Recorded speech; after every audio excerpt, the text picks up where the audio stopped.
Bonjour à tous, bienvenue dans cette nouvelle vidéo.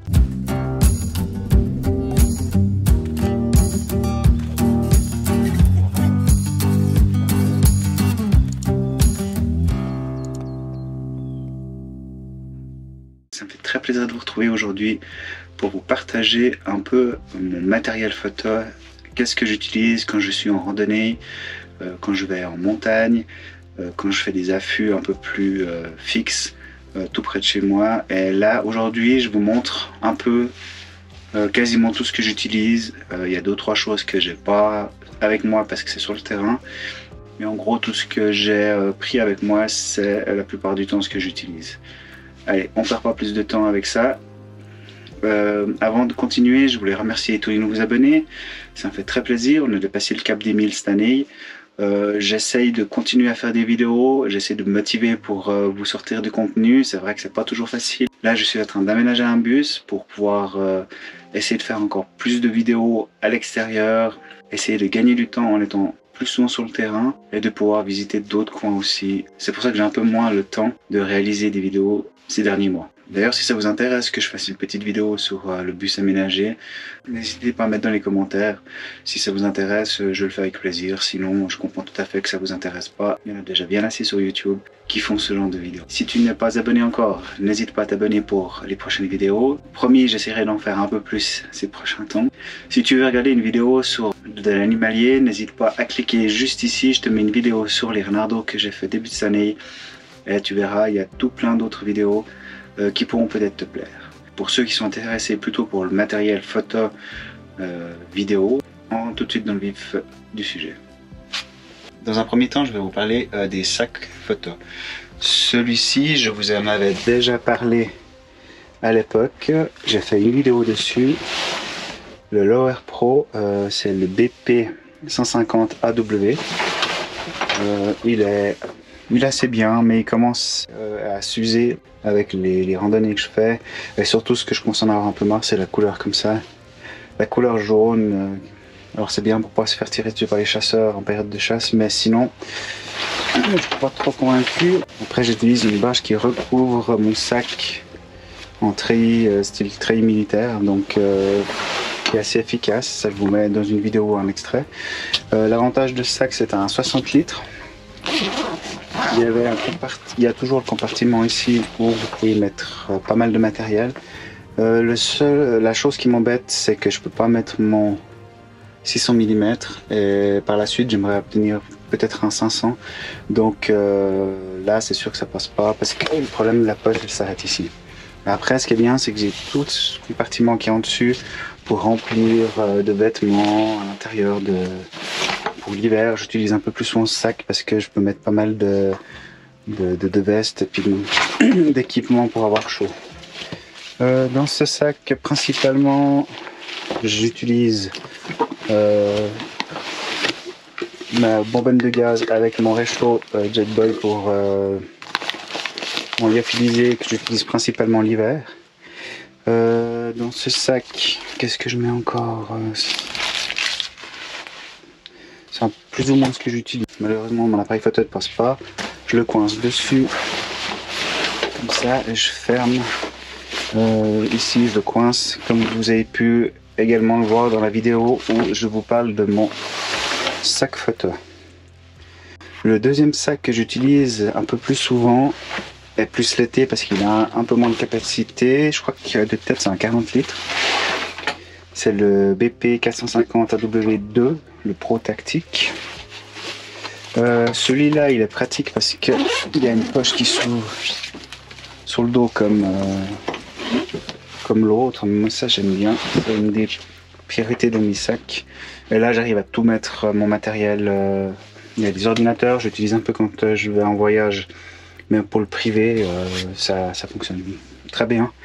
L'appareil photo, je trouve qu'il est très bien protégé là-dedans. Donc là on peut voir que c'est mon Sony A1 avec le 260 de Sony qui est aussi parfait. Je peux mettre un objectif ici. Le micro que j'utilise quand je fais mes vidéos vlog, le Samyang, je crois que c'est un 24 mm, et puis le macro. Donc ça j'arrive à tout mettre dedans, donc c'est pratique. J'ai J'ai pas plus d'objectifs que ça, j'en ai pas besoin de plus pour l'instant. Je pense pas que j'en aurai besoin par la suite de plus. Je peux aussi mettre mon drone que je laisse souvent dans la voiture pour faire éventuellement des photos de paysage. Pour l'instant c'est le Mavic Pro 2. Ici j'ai aussi ma petite pochette micro rod pour tout ce qui est audio. Hyper pratique, tout petit et puis très bien. À part des fois qui se taille quand vous le mettez sur votre pull. Voilà, maintenant je vais vous partager un peu plus dans les détails le matériel photo. Voilà en gros ce que je prends avec moi quand je suis en sortie photo. Donc je prends même pas forcément tous les objectifs et très souvent j'ai juste mon Samyang 18 mm ouverture de 8 et principalement mon Sony A1 qui est excellent en vidéo et en photo. Et puis en photo c'est du 50 millions de pixels. Donc je disais cet appareil, ça je le pompe tout le temps. Vous avez des ouvertures ici pour l'HDMI, si vous sortez sur un écran. Ici les ports micro et casque. Là en dessous normalement il y a une prise USB-C. Voilà. Non, ici pardon. Ce qui coûte un peu cher sur cet appareil, c'est les cartes parce que c'est des CF Express. On met plus de détails sur l'écran à côté. Donc c'est une CF Express qui coûte autour de presque 300 francs. C'est assez cher pour ce que c'est. Enfin pour ce que c'est non, parce que c'est du très. Je crois que c'est assez résistant. La vitesse d'enregistrement est nécessaire pour si vous voulez faire de la 4K en 100 images secondes. Pour la photo, ben, bien sûr, ça enregistre beaucoup plus vite. Voilà, dessus, vous avez différents modes standards. Je ne vais pas rentrer dans les détails parce qu'il y en a bien assez qui font des vidéos sur le sujet. Donc voilà, ça c'est l'appareil principal que j'utilise. Avant, j'avais deux boîtiers. J'avais le Sony A7R III plus le Sony A7S III qui est excellent en vidéo, le A7S III, et le R3 était excellent aussi en photo. Malheureusement, en vidéo, il était moins bon que le A7S III, qui est lui une référence en vidéo. Par contre, le A7S III, qui est très bon en vidéo, est pas bon en photo pour l'animalier, en tout cas pour moi, à moins que vous soyez assez proche, parce que je crois que c'est du 12 millions de pixels. Si vous êtes un peu plus loin et que vous voulez cropper dedans pour recadrer un peu, vous êtes foutu. Tandis qu'avec du 50 millions de pixels, vous avez largement la possibilité de cropper un peu dans l'image pour recadrer comme vous voulez. En vidéo, ça me permet de pouvoir vous faire ralenti x4 comme la vidéo sur le JPEG. D'ailleurs, si vous ne l'avez pas vu, je vous invite à cliquer juste ici. La vidéo sur les vautours également. Et maintenant, je vous parle plus de mon équipement camouflage que j'utilise sur le terrain. Alors, c'est tout bête. J'utilise une Gili 3D avec ces feuilles-là. J'aime bien utiliser ce camouflage-là. Je trouve qu'il va avec quasiment tous les endroits où je vais. J'ai la cagoule, les gants, le sursac pour mettre sur mon sac pour cacher cette belle couleur orange. Et les gants, j'ai tout. Plus une sorte de filet, voilà. Tout fermé. D'ailleurs, je vous mets un petit extrait d'un affût que j'ai fait au cerf avec ça. Ce filet, ce treillis est super, je trouve. Franchement, il est encore meilleur que les treillis militaires qu'on peut trouver avec les mailles. Parce que ça, on ne vous voit pas. Un peu plus compliqué par contre à avoir à travers, mais c'est tout à fait faisable. Le trépied que j'utilise, c'est un trépied tout con. Je l'avais acheté sur AliExpress, le Viltrox. Ça, je l'avais acheté dans un de nos magasins de photos chez nous. J'ai changé la tête. Et j'ai décidé de partir avec ça. Beaucoup plus léger pour partir sur des affûts un peu périlleux. Donc ce matériel-là, il faudrait que je pèse une fois tout ça. Mais c'est pas très lourd. Enfin, pas très lourd. Parce que je prends pas toujours le trépied avec moi. Je prends très souvent juste l'appareil.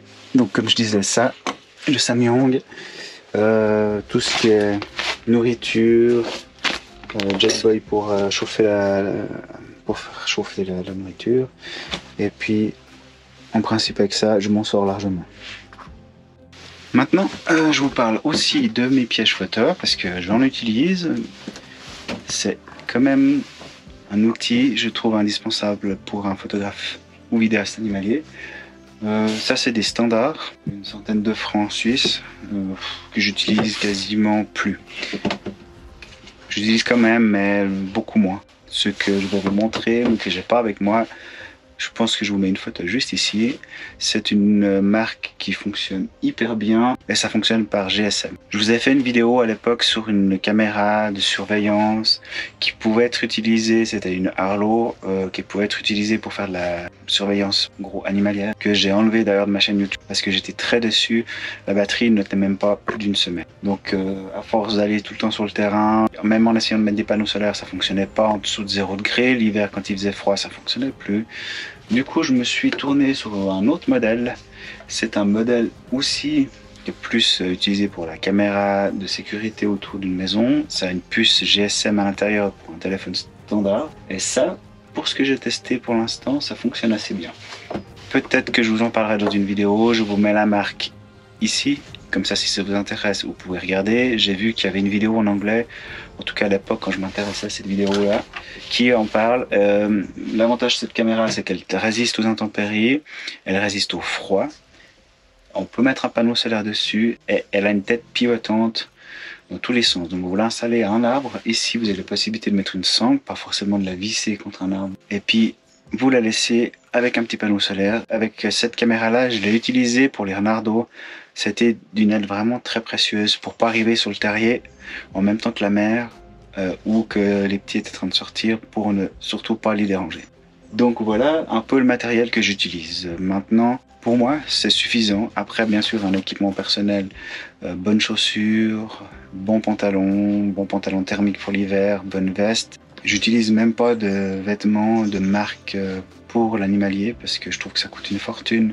Pour ce que c'est, le reste va très bien. On n'a pas besoin d'être habillé en camouflage tout le temps quand vous êtes dans la nature. Pour moi, ça suffit largement. Avec cet équipement de veste 3D, vous la mettez sur vous quand vous êtes dans votre coin. Comme ça, quand vous ressortez de votre coin, vous enlevez, vous êtes discret. Le sac, l'appareil photo, vous le mettez dans le sac, vous êtes tranquille. J'aime bien être discret aussi. J'aime pas trop m'afficher comme quoi je fais de la photo animalière. Voilà, j'espère que cette vidéo vous aura plu. Si cette vidéo vous a plu, n'hésitez pas à mettre un commentaire, à vous abonner, posez-moi des questions, ça ne me dérange pas de vous y répondre. Au contraire, ça me fait bien plaisir et moi je vous laisse sur ces images de paysages dans la belle nature où je suis en train d'essayer d'observer la chevêchette. Mais ça, je vous en dis pas plus. Et je vous dis à très bientôt pour une nouvelle vidéo. Certainement une vidéo l'année prochaine. Allez, ciao!